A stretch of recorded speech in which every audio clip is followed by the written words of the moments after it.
1 കിലോമീറ്ററോളം. അപ്പൊ അതുപോലെ 35 കിലോമീറ്റർ പോയാലേ ശ്രീലങ്കയിൽ എത്തുകയുള്ളൂ. ഈ മനുഷ്യൻ ചെയ്തത് എന്താണെന്നറിയോ? തമിഴ്നാട്ടിൽ നിന്നും ശ്രീലങ്കയിലേക്ക് ആ കടലിലൂടെ നീന്തി അക്കരയ്ക്ക് കയറി. ആർക്കും സാധിക്കാത്ത ഒരു കാലമാണ് 35 കിലോമീറ്റർ സ്വയം കടലിലൂടെ നീന്തി. ആരും സഹായിക്കാനില്ല, നിർത്തുന്നില്ല, വസിച്ചില്ല. ആ മനുഷ്യൻ നീന്തി നീന്തി നീന്തി അക്കരയിൽ ശ്രീലങ്കയിൽ ചെന്ന് കയറും.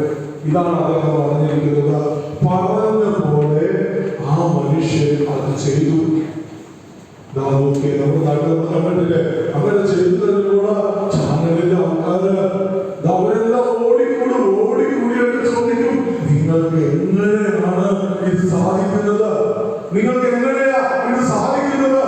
ഓ, നിങ്ങളുടെ കഴിവ് ആവാൻ തന്നെ അവരിങ്ങനെ വർണ്ണിച്ചോരോന്ന് ചോദിക്കാൻ തുടങ്ങിയപ്പോൾ അദ്ദേഹം പറഞ്ഞൊരു കാര്യമുണ്ട്.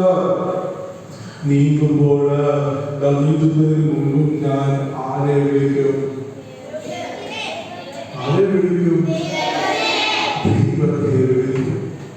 നീന്തുമ്പോൾ എന്റെ കൂടെ ആളുണ്ട്.